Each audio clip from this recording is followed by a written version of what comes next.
Hello student, science world के YouTube channel पर आप सभी का स्वागत है। हमने नीट 2026 के लिए चैप्टर स्टार्ट कर रखा था, cell the unit of life. उसके कुछ टॉपिक हमने प्रीवियस लेक्चर में देख लिए। हमारा जो भी टॉपिक चल रहा था वो चल रहा था एंडोमेम्ब्रेन सिस्टम। एंडोमेम्ब्रेन सिस्टम में हमने देखा था कि मैम 4 सेल ऑर्गेनल होते हैं, आपने बताया था कौन कौन से मैम। एक तो था मैम एंडोप्लाज्मिक रेटिकुलम, फिर गोल्जी बॉडी, फिर लाइसोसोम और फिर वैक्यूल। इन 4 सेल ऑर्गेनल, ये जो 4 सेल ऑर्गेनल है मैम, ये मिलकर एंडोमेम्ब्रेन सिस्टम बनाते हैं। और इनको हमने एंडोमेम्ब्रेन सिस्टम में क्यों मिलाया है मैम, क्यों इन्हें हमने कंटेन किया एंडोमेम्ब्रेन सिस्टम में? क्योंकि मैम इनके जो फंक्शन है चारों सेल ऑर्गेनल के मैम, ये एक दूसरे से कोऑर्डिनेट करते हैं। और जो माइटोकॉन्ड्रिया, पेरोक्सिसोम और प्लास्टिड, इनके फंक्शन कोऑर्डिनेट नहीं करते, इनके फंक्शन रिलेटेड नहीं होते, तो हमने इनका एंडोमेम्ब्रेन सिस्टम में नहीं रखा। ये हमारा एंडोमेम्ब्रेन सिस्टम था। फिर उसके बाद में हमने एंडोमेम्ब्रेन सिस्टम में एंडोप्लाज्मिक रेटिकुलम और गोल्जी बॉडी को डिस्कस कर लिया पहले वाले लेक्चर में। हमने देखा था कि एंडोप्लाज्मिक रेटिकुलम के 2 टाइप होते हैं, rough endoplasmic reticulum, smooth endoplasmic reticulum. और जो एंडोप्लाज्मिक रेटिकुलम है वो क्या करती है कि साइटोप्लाज्म को 2 कंपार्टमेंट में डिवाइड कर देती है, ल्यूमिनल और एक्स्ट्रा ल्यूमिनल। ऐसे करके हमने एंडोप्लाज्मिक रेटिकुलम को पढ़ा। फिर हमने गोल्जी बॉडी को पढ़ा। गोल्जी बॉडी में हमने एक साइंटिस्ट को पढ़ा था, महान आत्मा का नाम हमें ध्यान रखना है, Camillo Golgi.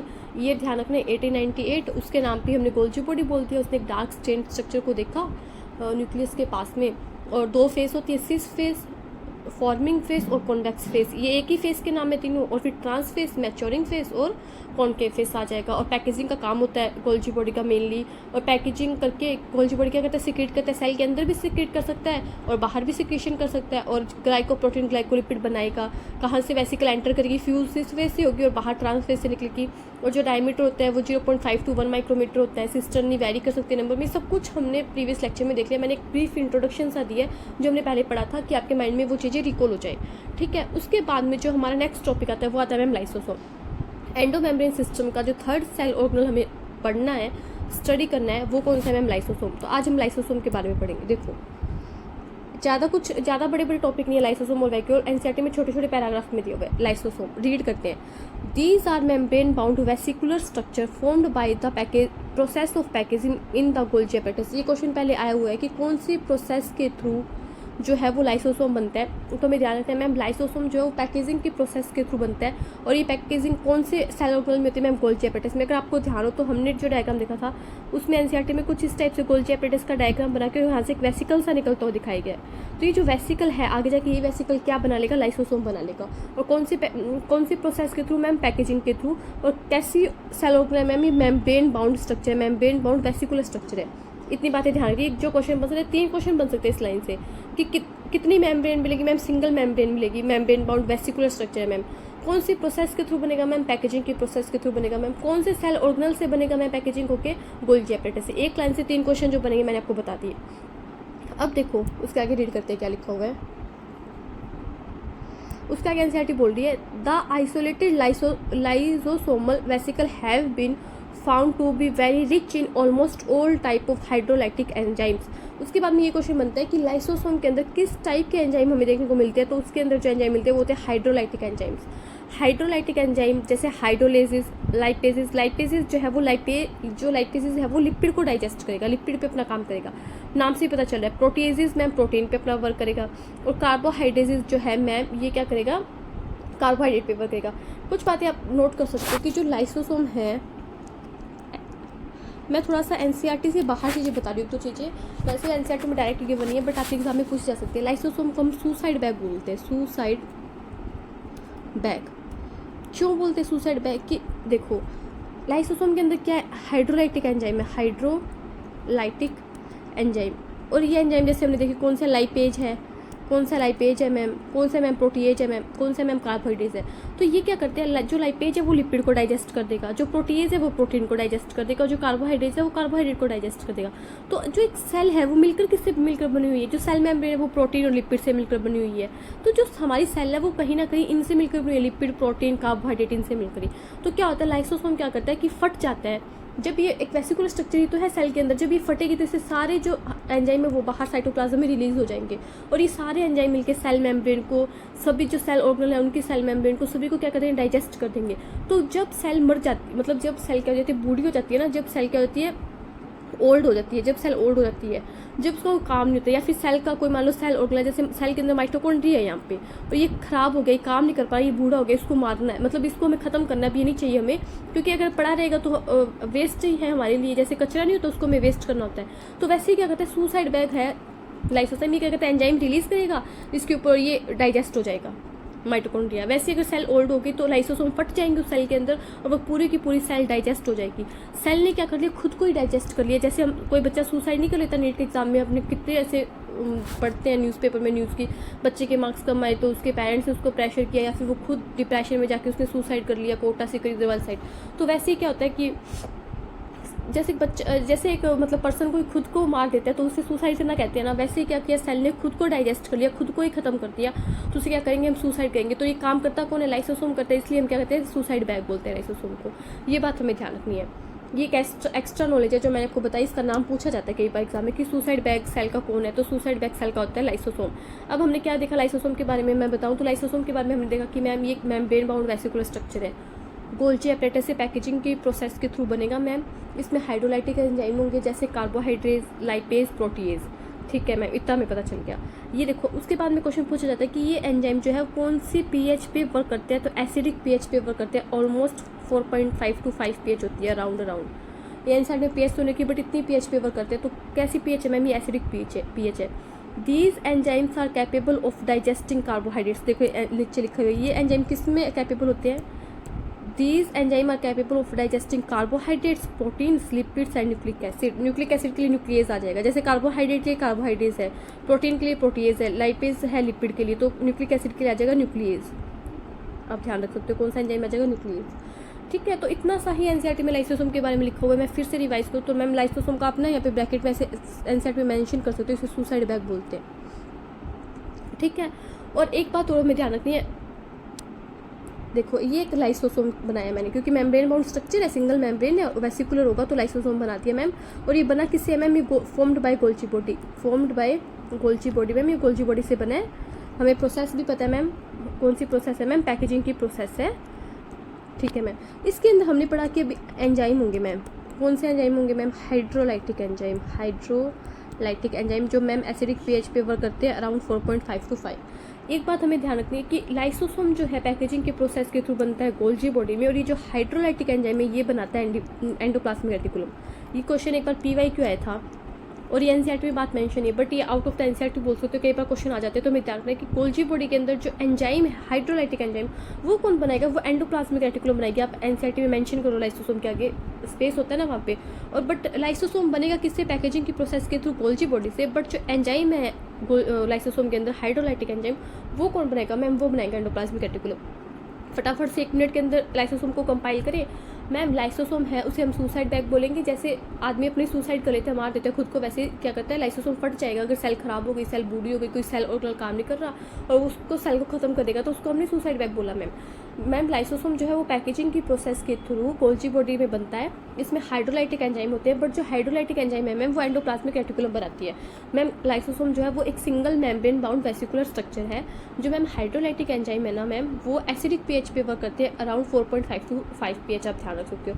Hydrolytic enzyme ma'am जैसे लाइपेज हो गया जो लिपिड को डाइजेस्ट करेगा मैम, कार्बोहाइड्रेट जो कार्बोहाइड्रेट को डाइजेस्ट करेगा मैम, प्रोटीएज मैम जो प्रोटीन को डाइजेस्ट करेगा, और मैम न्यूक्लियस जो न्यूक्लिक एसिड को डाइजेस्ट करेगा। बस इतनी बातें मैं लाइसोसोम के बारे में ध्यान रखना, कुछ नहीं ध्यान रखना। लाइसोसोम का डायग्राम भी एनसीईआरटी में मेंशन नहीं है, क्योंकि कैसा वेसिकुलर मेम्ब्रेन बाउंड स्ट्रक्चर है, ऐसा इसका कोई डायग्राम हमें मेंशन नहीं है। उसके बाद में हमारा जो नेक्स्ट टॉपिक आता है एंडोमेम्ब्रेन सिस्टम का, लास्ट जो सेल ऑर्गन बच गया, 4th सेल ऑर्गन है वैक्यूल। अब हम रीड करेंगे वैक्यूल के बारे में। देखो जैसे ही मैंने वैक्यूल बोला ना, वैसे आपके माइंड में एक चीज़ तो आनी चाहिए, वैक्यूल का टॉपिक थोड़ा सा बड़ा दिया हुआ है लाइसोसोम के कंपैरिजन में, कि मैम हमने वैक्यूल के बारे में एक लाइन तो पहले भी एनसीईआरटी में पढ़ी है कि वैक्यूल जो है वो प्लांट और एनिमल सेल में डिफेंस पैदा करती है। जब मैंने आपको यूकैरियोटिक सेल पढ़ाया था तो वहाँ पे प्लांट सेल के बारे में लिखा हुआ था ना कि प्लास्टिड, और क्या था, प्लास्टिड, सेल वॉल और एक लार्ज सेंटर वैक्यूल सिर्फ हमें प्लांट सेल में देखने को मिलती है, एनिमल सेल में नहीं। तो वैक्यूल सुनते हैं आपको एक लाइन तो याद आनी चाहिए, अगर आप सीरियसली पढ़ाई कर रहे हो तो आपको माइंड में क्लिक करना चाहिए। ठीक है, तो अब स्टार्ट करते हैं वैक्यूल को। The vacuole is the membrane bound space found in the cytoplasm. ठीक है, मेम्ब्रेन होगी और स्पेस होगा, मेम्ब्रेन बाउंड स्पेस है जो कहाँ मिलता है, हमें साइटोप्लाज्म में मिलता है। मतलब वैक्यूल एक मेम्ब्रेन बाउंड स्ट्रक्चर है, सिंगल मेम्ब्रेन होती है, और इसकी मेम्ब्रेन का भी नाम हमें ध्यान रखना है, वो है टोनोप्लास्ट। और किसी भी सेल ऑर्गेनल की मेम्ब्रेन का नाम नहीं दिया एनसीईआरटी में, बस वैक्यूल की सेल मेम्ब्रेन का नाम दिया, उसका नाम है टोनोप्लास्ट। हम देखेंगे the vacuole is the membrane bound space found in the cytoplast. ठीक है मैम। इट कंटेन वाटर, अब इसमें क्या मिलेगा, क्वेश्चन पूछा जाता है। इट कंटेन वाटर, पानी मिलेगा इसमें, sap, excretory product and another material not useful for the cell. देखो ये कहीं ना कहीं एक डस्टबिन सा नहीं होगा कि जो अनदर मटेरियल्स है जो सेल के लिए यूजफुल नहीं है वो क्या करो वैक्यूल में डाल दो। ठीक है, एक्सक्रेटरी प्रोडक्ट भी डाल दो, वाटर डाल दो, जो एक्स्ट्रा वाटर है सेल में तो वो डाल दो, सैप डाल दो। सैप क्या होता है, सैप वही होता है वाटर के अंदर जो कुछ चीज़ें मिल जाती है, जैसे मिनरल्स हो गया, एक्सक्रेटरी प्रोडक्ट हो गया, तो वो सैप बन जाता है। तो वाटर हो गया, सैप हो गया, एक्सक्रेटरी प्रोडक्ट हो गया, और ऐसे अदर प्रोडक्ट जो और अदर ऐसे मटेरियल जो कि यूजफुल नहीं है सेल के लिए वो मिलेंगे किसके अंदर, वैक्यूल के अंदर। इतनी बात ध्यान रखनी है। ठीक है मैम। उसके बाद में क्या दिया है, the vacuole is bound by a single membrane cold tonoplast. मैंने बोला था ना कि टोनोप्लास्ट को ध्यान रखना है हमें, वैक्यूल की सेल मेम्ब्रेन का भी नाम दिया हुआ है, उससे हम क्या बोलते हैं, टोनोप्लास्ट बोलते हैं, हमें रिमेंबर रखना है। ठीक है मैम, ध्यान रख लेंगे कि मैम वैक्यूल की जो सेल मेम्ब्रेन होती है उसे हम टोनोप्लास्ट बोलते हैं। उसके बाद में क्या ध्यान रखना है, उसके बाद में ध्यान रखना है क्या दिया एनसीईआरटी में, in plant cells the vacuole can occupy up to 90% of the volume of the cell. हमने ये लाइन भी एनसीईआरटी में पढ़ी थी, आपको ध्यान हो कि मैम जो प्लांट सेल होती है उसमें एक लार्ज सेंटर वैक्यूल देखने को मिलती है, जिसकी वजह से क्या होता है प्लांट सेल के अंदर जो न्यूक्लियस है वो पेरिफेरी की तरफ चला जाता है और एक लार्ज सेंटर वैक्यूल एनसीईआरटी में बनाई हुई है। तो यही है कि जो वैक्यूल है वो कितना परसेंट स्पेस ऑक्यूपाई कर लेती है एक प्लांट सेल में, 90%। तो हमें क्या ध्यान रखना है, कितना परसेंट स्पेस ऑक्यूपाई कर लेती है वैक्यूल, 90% स्पेस जो है वो जो प्लांट सेल होती है उसमें कौन ऑक्यूपाई कर लेता है मैम, वैक्यूल। ठीक है मैम।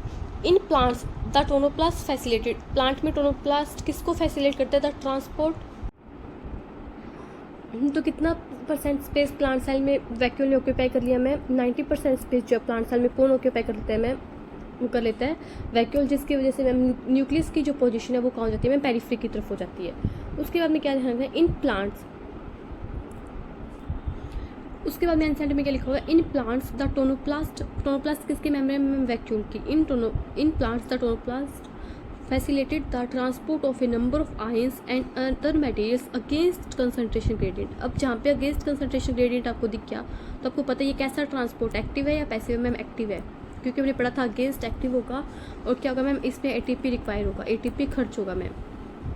ठीक है, तो ये लिखा हुआ है कि transport of number of ions and other materials against concentration gradient into the vacuole, hence their concentration is significantly higher in the vacuole than in the cytoplasm. तभी तो ये एक्टिव होगा ना मैम, कि मान लो ये सेल है प्लांट सेल, उसमें क्या एक लार्ज वैक्यूल है और एक सेंटर पेरिफेरी न्यूक्लियस है। तो क्या होता है कि साइटोप्लाज्म से अंदर आयंस क्या होते जाते हैं, और आयंस है कहाँ जाता है मैम, वैक्यूल में ऑलरेडी जाता है, आयंस वैक्यूल में ऑलरेडी जाता है। बट हम क्या करते हैं, एटीपी यूज़ करके मैम, एटीपी यूज़ करके हम क्या करते हैं मैम कि साइटोप्लाज्म से आयंस को क्या करते हैं, against the concentration gradient vacuole के अंदर भेजते हैं। ठीक है मैम, ये बात ध्यान रखनी है, एनसीईआरटी में लिखी हुई है कि हमें अगेंस्ट द कंसंट्रेशन ग्रेडियंट क्या भेजना है, आयंस को भेजना है एटीपी यूज़ करके सेल के साइटोप्लाज्म से वैक्यूल के अंदर। उसके बाद में देखो,